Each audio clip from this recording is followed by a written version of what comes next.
Nada acontece sem a bênção dele. Ele é o mais importante dos orixás, ele está em tudo e em todos. Ele é Orumilá, o orixá do destino.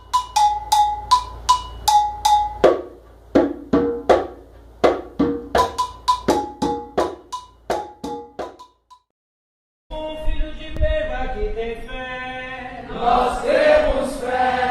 Um filho de Peba que tem luz, nós temos luz. Vai iluminar nosso lugar. Vai Oxalá. Olá, meus irmãos, Saravá, que a paz de Oxalá esteja com todos vocês. Sou o Pai Léo das Pedreiras, estou aqui para mais um Doutrinando, e um Doutrinando para falar sobre um orixá muito importante na nossa Umbanda, muito conhecido no Candomblé e nos Itãs, que é o orixá Orumilá ou Ifá, o orixá dos destinos. Mas antes da gente falar, quero pedir que você se inscreva no nosso canal, ative o sininho e dê o seu joinha. Então, dá o seu likezinho, clica aqui embaixo, que é isso que ajuda o nosso canal. E se você gostou, dá o joinha, manda para mais pessoas. Você já ouviu falar de Orumilá? Esse grande orixá, o orixá também de cor branca, um orixá muito importante. Já ouviu falar dele? Se não, vem e comenta aqui embaixo, manda para mais pessoas. Quando nós falamos em Orumilá, primeiro nós temos que entender a palavra Orumilá. Orumilá é o nome desse orixá. Orumilá, Orum, céu, divindade, aquilo que é divino, e Ilá, vontade, força, tá? Energia. Ilá e Axé são palavras muito parecidas nesse sentido. Então, Orumilá quer dizer vontade de Deus, força divina, é o ânimo de Deus. Aliás, Orumilá nunca passou pela terra. Existem alguns itãs que dizem que ele visitava em alguns momentos, mas Orumilá é o que nós chamamos de deidade, é aquilo que não foi divinizado como os outros orixás. Orumilá foi criado por Deus, foi criado por Olorum para ser a sua vontade. Quando nós falamos em Orumilá, sempre as pessoas vão ligar o nome também a Ifá. Orumilá, Ifá. Orumilá é uma coisa, Ifá também é outra coisa. Mas muitas das vezes é o apelido de Orumilá. Muitas pessoas chamam Orumilá de Ifá. Ifá, na verdade, é a voz de Orumilá. Então, enquanto Orumilá é a voz de Deus, é a vontade de Deus, a sua voz, a sua execução é chamada de Ifá.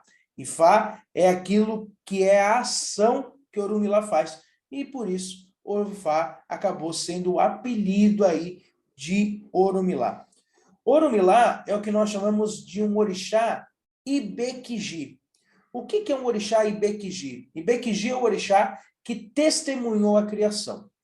Como você deve saber, a religião iorubana, ela é uma religião criacionista, ela acredita na criação, tá? Ela acredita na criação dos mundos. E o mito, que aliás um dia eu faço um doutrinando só para contar o mito da criação na versão iorubá, porque ele é muito bonito, ele é muito poético, ele é muito metafórico.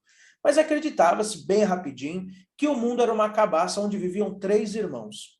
Essa questão de 3 irmãos está muito ligada, porque todas as religiões, tanto a Igreja Católica, Pai, Filho, Espírito Santo, assim como, por exemplo, para os gregos, né, você tem a figura de Zeus, Poseidon e Hades. Então, assim por diante, em todas as religiões mitológicas, nós temos a figura sempre de 3 cabeças de uma divindade dividida em 3. Muitas das vezes dela representando o céu, o mar e a terra. Tá? E é isso que vai acontecer também. Então, para os iorubanos, Obatalá é o rei dos céus. Tá? Os 3 foram criados por Olorum, né? Porque é a força criadora. Obatalá, o céu. Oduduá, a terra, o Aiê. E Olokun, os mares. Tá? Eu sei que você, umbandista, já ouviu falar que Iemanjá é a senhora dos mares. Mas nos iorubanos, Iemanjá é filha de Olokun. Foi dada a ela o patronato dos mares, mas quem criou os mares foi Olokun, o seu pai. Tá? Então, esses 3 orixás, Obatalá, Oduduá e Olokun, conseguiram criar a terra através de algumas explosões, de brigas, né? Aliás, conta-se a história que eles tiveram uma contenda dentro da cabaça, explodiram a cabaça e por isso que criou o mundo. Né? É quase uma teoria do Big Bang. Mas olha que interessante. Enquanto isso acontecia, Oduduá já existia. Oduduá era uma 4ª divindade criada por Deus que não era irmão dos 3, mas ele já estava ali. Ele testemunhou a criação, por isso ele é chamado de Ibekiji, tá? Orumilá, ele é de suma importância, porque Orumilá, ele entra em todos os Odus. E quando nós falamos nos Odus, nós temos que entender nos Itãs, na mitologia. E segundo a mitologia, Orumilá teve 16 filhos. E para cada filho ele deu um búzios mágico.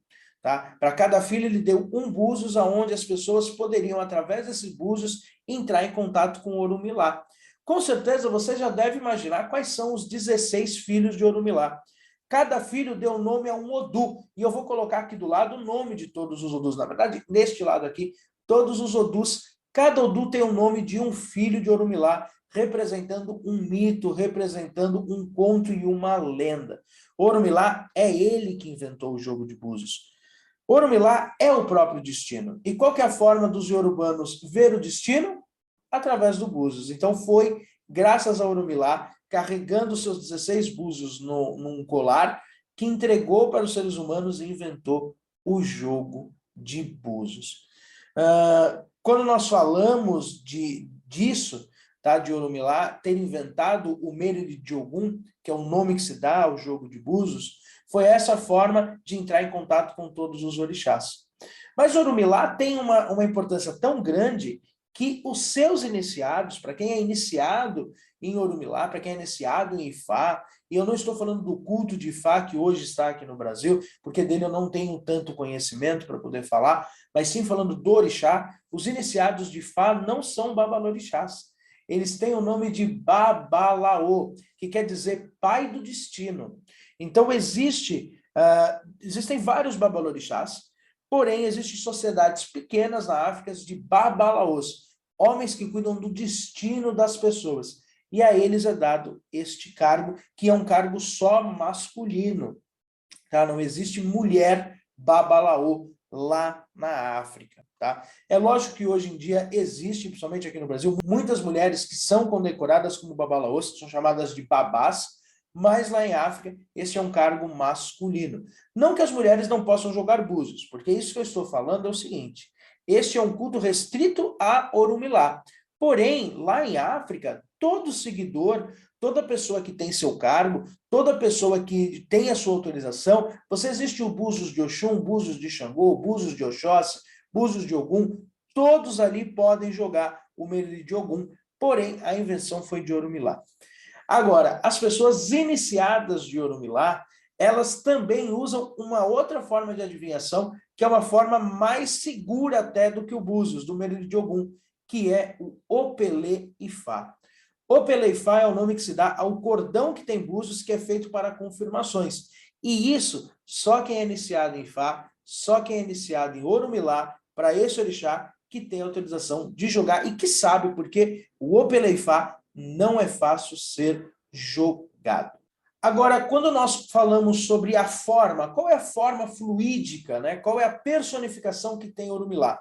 Muitas das vezes Orumilá vai ser tratado como um homem de branco, um homem muito alto, um homem preto, preto retinto, negro, tá? De barbas brancas, de barba grande, tá? De barba alva.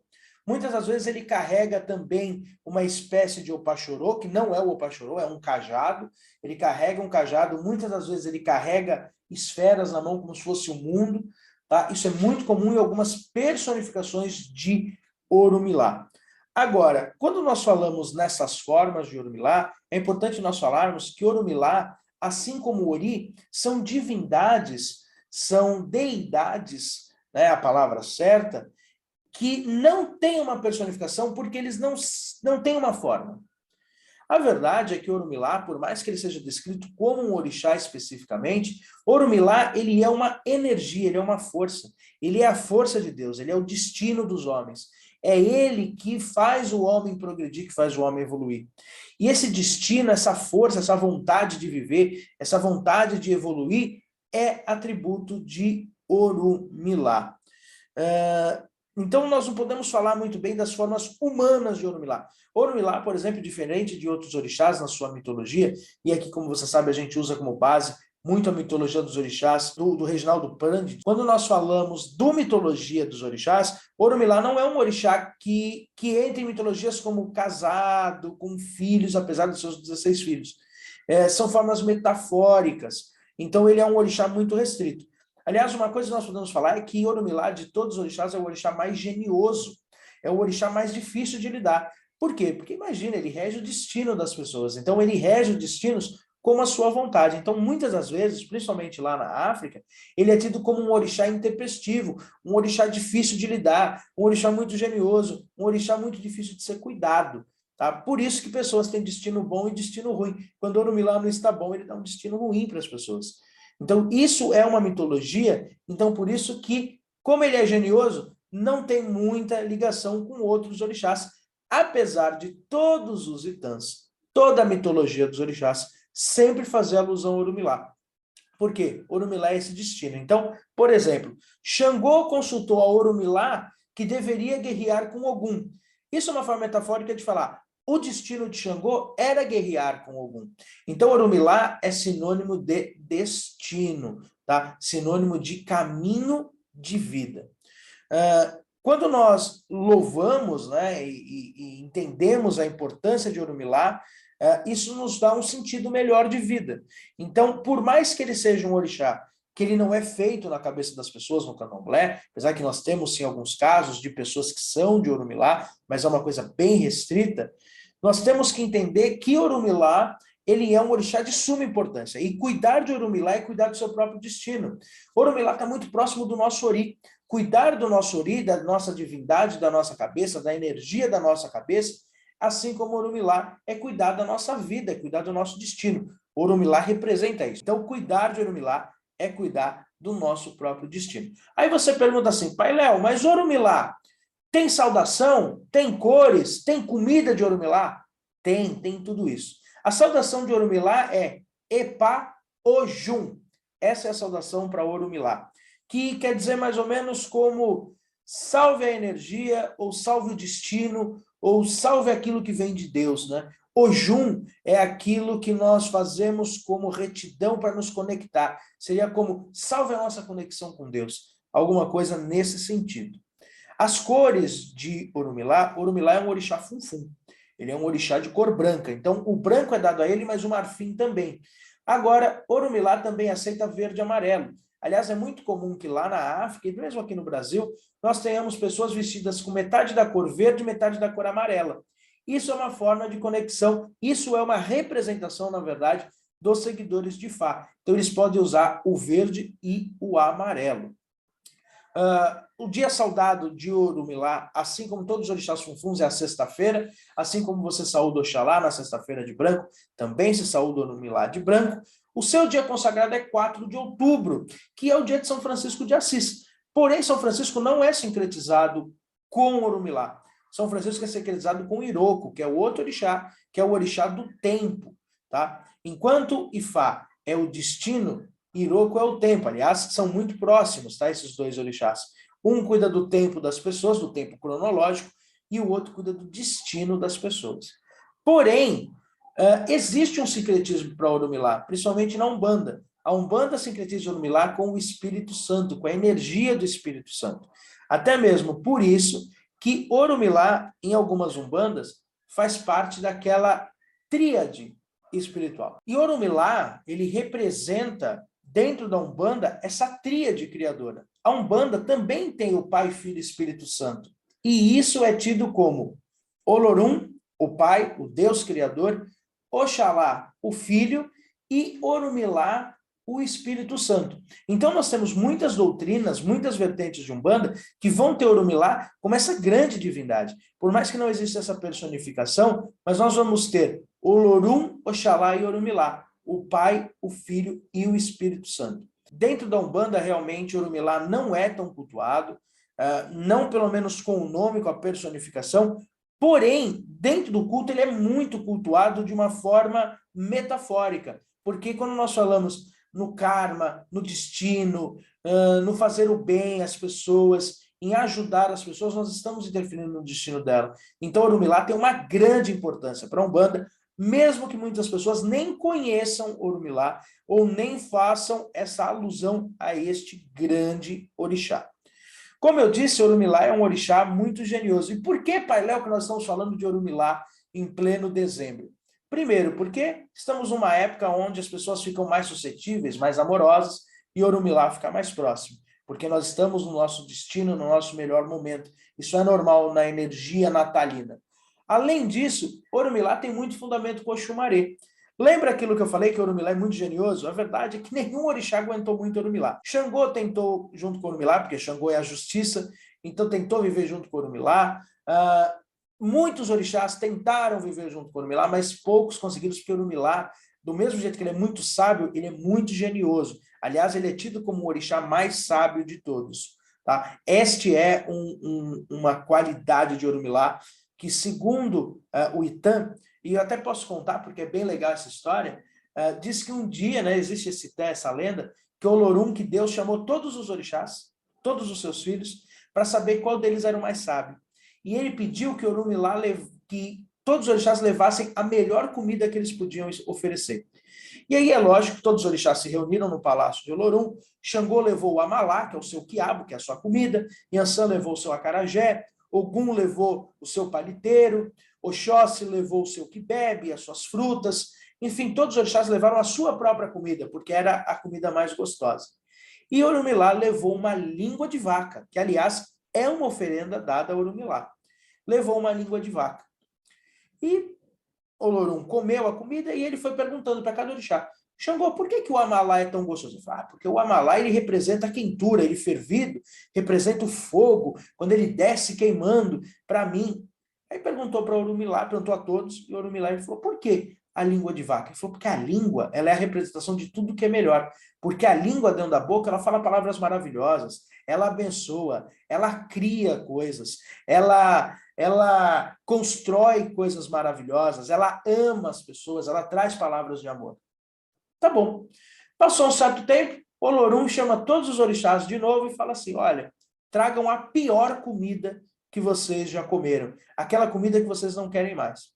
Todos os orixás levam os seus tabus, levam os seus euós, levam as comidas que não gostam. Oxóssi leva o mel, Xangô leva a pimenta branca, enfim, vários levam as comidas, né? Oxalá leva dendê, porque eles não gostam e eles repudiam, nem comem daquilo, mas explicam tudo isso. E por coincidência, Orumilá leva uma língua de vaca. E aí, Olorum vai perguntando a todos até chegar em Orumilá e pergunta, Orumilá, não entendi. Quando eu pedi para você trazer a melhor comida, você trouxe a língua da vaca. Por que você trouxe a pior comida agora, também a língua da vaca? Ele fala, porque a língua ela é maldita. Ela destrói, ela causa intrigas, ela fala mentiras. A língua, ela também é ferina, ela fere as pessoas, ela cria coisas erradas. Aí o Olorum parou e falou assim, mas você tinha dito, ele falou, a língua é a mesma, o problema é a boca que ela está. Então, a língua, ela não tem culpa, agora a boca tem muita culpa do que fala. E aí, então, o Olorum para e fala, sim, você, Orumilá, é o orixá mais sábio de todos. Então, Orumilá é aquele que fala da nossa língua. Por que da nossa língua? Porque a nossa língua constrói destinos. Né? Nós construímos o nosso destino naquilo que nós plasmamos, naquilo que nós falamos, que nós pensamos e filtramos para a língua. Então, a língua é uma oferenda para Orumilá e também Orumilá ganha o poder de ser o mais sábio através dessa história da língua, que tanto constrói como destrói. Então, ele sendo mais sábio, ele sendo mais genioso, os orixás não querem viver com ele. E nós temos um orixá específico, que é o único orixá que acompanha Orumilá, que é Oxumaré. Aliás, Oxumaré, que era um menino, aliás, contam-se alguns itãs que Oxumaré era um jovem escravizado de uma aldeia. E ele era obrigado a ler o destino das pessoas através dos búzios. E quando Orumilá visita, vê que aquele jovem ele tinha muito poder também. Então ele leva Oxumaré para viver com ele. E existe uma certa briga entre os dois, mas os dois estão sempre juntos. E segundo a lenda, Oxumaré, como Orumilá vive no Orum, e não é toda divindade, não é toda deidade que consegue atingir o Orum, eles estão numa outra esfera, Oxumaré se tornou o arco-íris para poder tocar o Orum, para poder ficar próximo de Orumilá. Orumilá é o destino, enquanto Oxumaré é a riqueza. Então Oxumaré é a riqueza dentro do nosso destino. Mas como nem tudo são flores, né? Do mesmo jeito que o Oxumaré é muito amigo de Orumilá, é um grande orixá que é muito amigo dele, Ossan é a grande contenda de Orumilá. Aliás, existem vários itãs que dizem que os seus filhos combatem até hoje. Orumilá e Ossan são filhos, até na África existem rituais onde esses filhos têm que simular uma briga, porque o destino é brigado com Ossan. Por quê? Porque, segundo Orumilá, Ossan, com as suas ervas, com a sua medicina, queria, através das suas ervas, mudar o destino das pessoas. As pessoas ficavam doentes, Ossan ia lá e curava as pessoas, mas o destino não era esse. Então, Orumilá não gosta muito de Ossan, porque Ossan interfere no destino das pessoas. E também, para já encerrar, que acho que nós já falamos muito de Orumilá, espero que você esteja gostando. E se você está gostando, dá um likezinho, vai. Esse Doutrinando ficou legal. Tem muita coisa que você não sabia. Então, se você não sabia, clica no like. Orumilá também criou Iku. A morte foi criada por Orumilá. O orixá da morte, nós já temos uma pílula falando sobre Iku. O orixá da morte, a divindade da morte, foi criada por Orumilá, porque o destino das pessoas é ligado a ele, e o destino também se finda, o destino também tem fim. Bom, Orumilá é esse grande orixá, o orixá do destino, o orixá que nós devemos muito saudar no final de ano, porque todo mundo quer um destino melhor no ano que vem. Então, se você puder, acende uma vela branca, pede para Orumilá, se puder, faz a farinha de Orumilá, farinha de milho com mel, coloca numa porcelana branca, sempre em pares, então tem que ser 2 porcelanas brancas, né? É muito costume que os adeptos de Orumilá, eles façam bolas, tá? Como se fossem bolinhos. Então pega a farinha de milho com mel, faz como se fosse uma massa e faz 2 bolinhas numa tigela branca. Essa já é a oferenda para Orumilá, sempre em pares. Faça na virada de ano, com certeza a gente vai ter um destino muito melhor. Agora, se você quiser saber mais sobre tudo isso que eu falei aqui, sobre Orumilá e a sua força, você vai ter que procurar um terreiro. Um abraço, saravá e epa Orum, epa Oju, salve Orumilá. Um abraço, até mais. Nós temos fé.